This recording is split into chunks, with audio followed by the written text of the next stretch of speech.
So as I was organizing my pack from my weekend adventures, I figured I'd do a gear layout and video for everyone. My assistant Abby is here helping, and hopefully we have corralled all the toys away so we don't have any squeaking.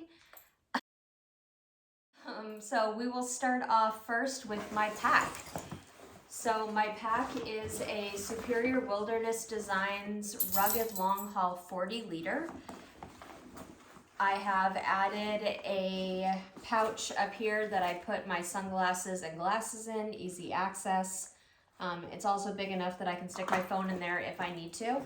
I also have a water bottle holder here, which recently has been holding my gloves and my beanie, so I could grab them and put them on as needed. I also added 2 hip belt pouches. One side has my snacks in it, and the other side has things such as my sunscreen, my muscle rub, a little cork ball so I can roll my feet out, and body glide for my feet, and some bug repellent, I think is all that's in there. This pack has been great. It's a little smaller than I would have liked, but it seems to have worked so far. The total volume, including all the outside pockets, is roughly 50 liters. So that pack has worked out really well for me so far. I've added on a few little additions to it, like a bungee cord on the outside and clipping straps on the bottom so I could put my foam pad attached to it. So this is the pack. So next up, I'm gonna go through everything that I put on the outside of my pack, and then I will move on to what's inside my pack. So first up, that's inside the pack. First up is my trekking poles. So these also go with my tent, which I'll get to in a minute. These are Lecky Legacy lights. I've enjoyed them so far. They have a cork handle that works well in the rain and the heat. I have duct tape on the outside, which I can use for repairs. My water system, I will be using Smart water bottles. I plan on starting with 4 bottles, and I have a bladder that hooks up to my filtration, so my total capacity could be around 6 if needed.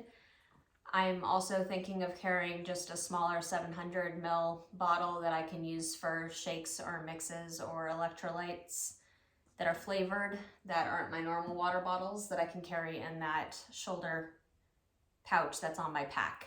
So I also have a hydration tube. I really enjoyed having one from my water bladder. Through a lot of research, I decided against using a water bladder. They take up room in your pack. There's a chance of them bursting, and also you can't see how much water you have. So right now, all I have to do is look at the bottles on the side of my pack, and I know how much water I have drunk and how much I have remaining. So it's a little bit easier for me as far as planning. I got my drink tube from 2 Foot Adventures, a little shop in Julian that caters to thru hikers and are open during the thru hiking season. So this bladder, the tube has worked well for me. It allows me to drink more water during the day, and I stay more hydrated. Also, with that water, I have the 2 liter bladder that I can scoop water from water sources. So this is the Knock or CNOC, however you say it, bladder Vecto. It's a 2 liter. I'm also carrying the Platypus Quick Draw. So for those of you that aren't familiar with water filters, I take the cap off and then I can screw it directly onto my water bottles or that water bladder and just squeeze the dirty water into a clean water source, or I can drink straight from it. So this one has a cap that's attached, which the Sawyer Squeeze doesn't have. I previously have used the Sawyer Squeeze, and I thought I'd give this a try as something different. So far, I liked it last weekend. It filtered water pretty fast. I keep it in a Ziploc, so when we get to freezing temperatures, I can just stick it at the bottom of my quilt and keep it warmer at night so it doesn't freeze, because if it freezes, it doesn't work. I will be carrying tablets as a backup in my ditty sack just in case something happens to this. So next up is my first aid kit. I will post a picture later with everything that's in here. I'm still trying to narrow it down. I made my own because the pre-made ones have things that I don't really need, and there were things that I wanted to include in a kit. So I got my first aid patch from Light AF, and it's made of Dyneema and waterproof. So next up on the outside of my pack, I spoke about these earlier. I have a beanie and gloves for warmth. I also have a Gore-Tex shell to put over them if it is raining. I have a buff that I keep on a clip on my shoulder strap. I use the inside of it to blow my nose and the outside to wipe sweat when it's hot out. I will be carrying a bug net. It's currently in a pouch that I won't be taking. It has saved me from a lot of flies and mosquitoes. I used it last summer in Tahoe at a water source that was just covered in flies, and it saved me in Yellowstone from a lot more mosquito bites from that trip. So this will be coming with me the entire trip because I would rather carry the couple ounces of this than to not have it and need it. So I will also be carrying the Zero sandals. So a lot of people don't use camp shoes. I personally need to get my feet out of my shoes at night. I have a lot of foot issues. And so just the relief of being able to get my foot out of my trail runner at night is needed for me. I also am planning to use them for river crossings, so I protect the bottom of my feet. They're roughly 8 ounces. So I wanted to bring my Teva sandals because there was more cushion. But right now I just can't justify the extra ounces. I'd rather have that in Snickers bars. So that's my reasoning for that. Next up is my Garmin InReach Mini. So this I use to send messages when there's no cell signal. I also have the tracking capabilities on it so my family can track me and see where I am on trail. It also has a feature of SOS on the side, so if I do get injured or I need help or someone else around me needs help, I can push SOS and have my GPS coordinates sent to help and get help on trail. So that is something that a lot of people use these days, and I have gotten a lot of use out of it. So next up, also on the outside of my pack, is my maps. So I will be using, along with a lot of other people, an app on my phone called Far Out, previously called Gut Hooks. It is a great app that allows hikers to see where their water sources are and also where campsites are that people have previously used. It also allows me to see how far I am easily from town and road crossings. So as a backup, I am carrying maps. I took a great class through REI of backcountry navigation. I would highly suggest it. This map allows me just to open it and see where I am on a just flat lay map versus having to scan through my phone. So those will be coming. I will be shipping myself them as I go up trail because the whole map pack is very heavy, so I will only be carrying 1 or 2 at a time. Also on the outside of my pack is my bathroom kit. So this has a trowel and TP. I will also, this is on my waist pack, but I will also be using a Kula cloth. So this is reusable toilet paper for us ladies. So next up is my umbrella. This is from Gossamer Gear. This has worked really well for providing shade when it's really sunny out. It also has worked in the rain. So as long as it's not windy, I will be using this. It's great for afternoon siestas when you want a little shade while you're enjoying a nap on the side of the trail. There's an attachment system on the strap of my backpack that I can just attach it and be hands-free so I can use my trekking poles. It has worked well so far. Like I said, as long as it's not windy, works well. I will also be carrying a small piece of Tyvek. So this is used as a footprint for my tent. And it's also used for if I'm going to be cowboy camping without my tent. So it protects my sleeping pad and all my gear from the ground. Also on the outside of my pack will be my wind jacket. It's a Patagonia Houdini. and also my rain jacket, which is a Enlightened Equipment Visp. So it has pit zips, which has been really nice. Worked well last weekend. I will be carrying in the desert section a rain skirt and trying that out. And when I get to Washington, maybe the Sierras, I'll be bringing rain pants. I don't really like hiking in rain pants. They're stifling and hot, and I would rather try a rain skirt. But I will be shipping that to myself when it's needed. Last but not least, on the outside of my pack are my tent stakes. I am carrying 10 of the Z-Packs tent stakes. 6 of them are the long 7-inch ones, and then I have 4 6-inch ones that my tent requires stakes to pitch. It is a trekking pole tent. Moving on to the inside of my backpack, I will be carrying my 19,000 milliamp Anchor battery pack, which will charge all my devices. I also have a headlamp in here. I am testing out different rechargeable headlamps and moving away from the battery ones. I'm still undecided on which one I'm going to take, but we'll figure it out by March. I also on the inside have my Diddy sack. I will post a picture later along with the first aid kit on what's in here. This is just miscellaneous items that I want to keep dry.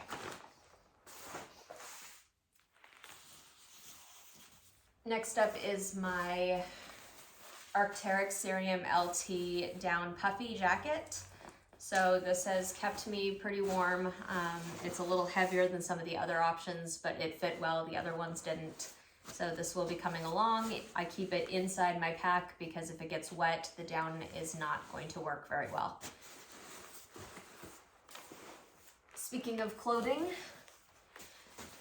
my clothing sack, also on the inside, will have my Enlightened Equipment hoodlum. So this is the hood to my quilt. It goes on my head and then snaps around my neck. Because I use a quilt, I don't have a hood like a traditional sleeping bag. So this allows me to flip around at night and have my hood attached. I also have Enlightened Equipment booties to keep my toes warm at night. I also keep in here a second pair of hiking socks. I use the Injinji Cool Max toe liners, or not toe liner, toe socks. I also have a pair of just camp socks, just to get out of the toe socks once I get to camp if it's cold out. I have the REI mid-weight top. I can't wear wool, so this was the warmest one I could find. And I also have on order a pair of Enlightened Equipment Torrid pants, which are a synthetic puffy pant to use as my sleep pant for probably March, part of April, and then the Sierras in Washington. And then when I'm not using those, I will ship myself the matching mid-weight bottoms from REI. My tent is the Z-Packs Altiplex. It is a one-man tent. So it is 36 inches wide, so it fits myself on my inflatable sleeping pad and also my pack if I need to have my pack inside with me. It is a trekking pole tent, so it requires one of my trekking poles and stakes to pitch. It's a half TP tent. I'll post a picture after this so you can see what it looks like.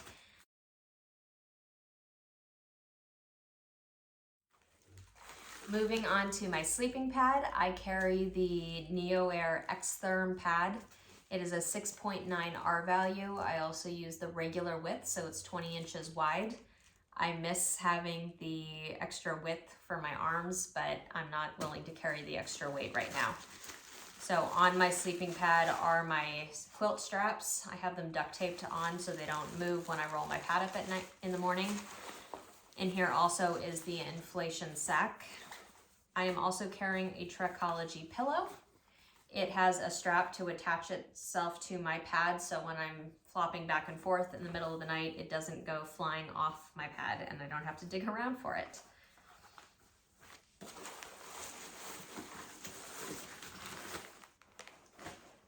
Next up is my quilt. I use a Catabatic Flex 15 with 2-ounce overfill. It's a 6-foot long regular width. So the way a quilt works is this one at least has a cinch on the bottom, and then it has a zipper up to about my knee length. If I could do this again, I would probably get the sewn foot box. The zipper does bug my feet at night, and a sewn foot box is also lighter. This did come in handy in Tahoe when my roughly 11-degree bag was too warm, and so I just unzipped it and used it as a blanket. A quilt also has 2 clips on both sides, so you can attach it around you onto your sleeping pad. I am currently carrying a liner to add warmth. I think once I get the Enlightened equipment toward pants that this will get thrown from my kit. Might ship it to myself in the Sierras.